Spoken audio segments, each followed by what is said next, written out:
63 Steps to Better Health. Why 63 steps? Have you noticed yet that when you overcome a major or minor obstacle in your life and take the time and make the effort to celebrate your success, you begin to feel more powerful and optimistic? In my YouTube video series, 63 Steps to Better Health, I share actions to identify and address some of the obstacles that we encounter in life. Why 63 steps? Only because at 63 years old, I decided that wellness would be my primary goal regardless of my age. Over a decade has passed, and I continue to seek the best ways to support a healthy mind, body, and spirit. One of my unconscious beliefs, which was not serving me, was that I didn't have time and could not add more activities to my schedule. Now, stretching time is a topic for another conversation, but I did learn that the smallest segments of time well spent can enrich your entire life. Be pleased with your efforts and take note of the small wins that occur all through your day. I suggest that every day you take time to think over your day and bask in the things that pleased you. Whether you lay in bed at night, write good things in a journal, or simply say thank you at the moment you feel the pleasure, you are gaining valuable insight and developing a new ever-changing perspective. Basking in your accomplishment is a sign of your appreciation for what has occurred. Consciously appreciate the good in your life, and your life gets better and better. After taking time for appreciation, it is time to move forward to your desires and to smooth your way forward. To do that, you might want to identify and prioritize your obstacles. It is best to focus on one at a time. Only you can decide which is the biggest strain on your well-being. With each success, there is a subtle increase in your vitality, and the taste of accomplishment lingers with you. Know that each setback on the way to the final result gave you information that will prove useful in the future. Whether you know it or not, you are better equipped to tackle the next challenge. Look back only on your accomplishments. Regret has no place in a happy life.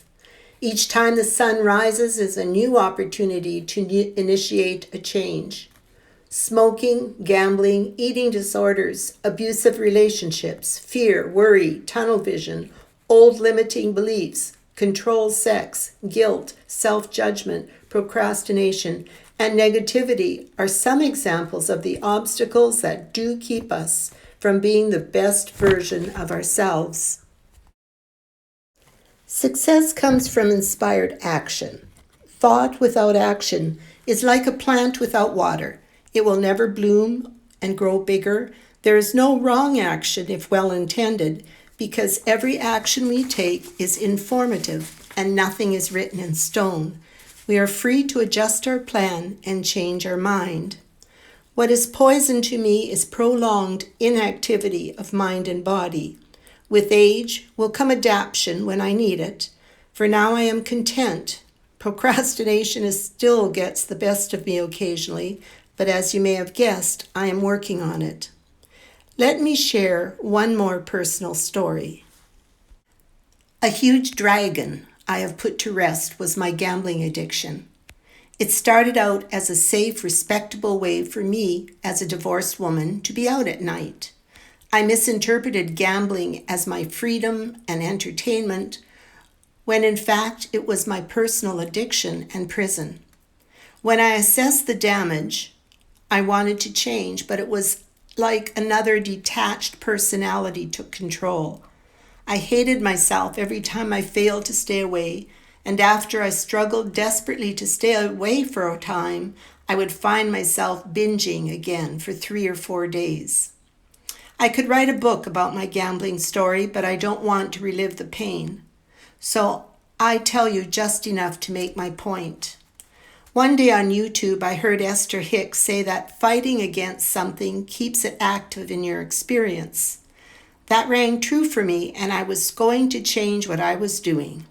Instead of beating myself up and focusing on my failure, for the first time, I sat back and I paid attention to the circumstances before I drove off to gamble and to the words in my head, the arguments I used to justify my actions. Eureka! There was a pattern. If I was angry, instead of going and having a conversation with the person, I closed my lips and drove to the casino. When I was lonely, I got dressed and headed to the casino. And when I really paid attention, I heard myself. That broken record I played over and over was that I was free to do whatever I damn well pleased and I didn't have to answer to anyone. This so-called affirmation of my freedom was an outright lie because I had no healthy control and I was hurting myself financially, emotionally, and socially. A belief is a thought you keep thinking, and I was operating under a false belief. The truth did set me free. I had 3 more trips to the casino, and each time I was struck by the fact that it was no longer fun. Instead of noticing the glitz, the glamour, or the winners, I noticed the sad and desperate faces.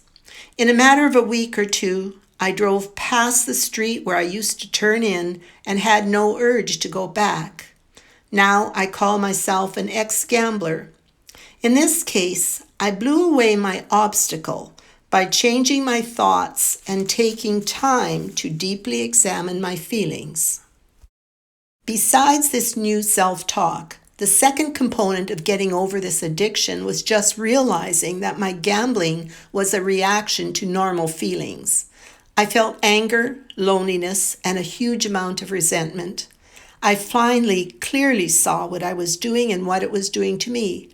It was logical that I needed to take time to recognize the cause of each different negative emotion and to use time to feel the emotion without trying to stop it. Suppressing any negative emotion with a stiff drink, a couple of pills, or a casino trip just added another layer of negative garbage to my consciousness. For me, learning to see it, feel it, and let go took time and quite a bit of practice. There is a simple truth about any change you want to make that can shorten the time between your desire and the achievement of it. The first step is to stop beating yourself up. Break the pattern of being upset, feeling disappointed, guilty, or angry. Stop telling yourself through thought and words that you don't have enough willpower. When we try to rely on willpower, that power does fizzle out. That's what normally happens, and once again, we beat ourselves up for failing.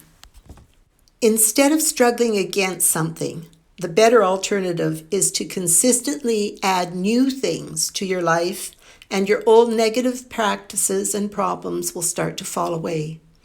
Whether you conquer something big as my dragon or as small as a mosquito, I want to remind you to take time to celebrate every win. Choose something that brings a smile to your face. Your celebration time is refueling your tank. Energized, you will get a long way down the next road with a growing toolbox to tackle any new challenge.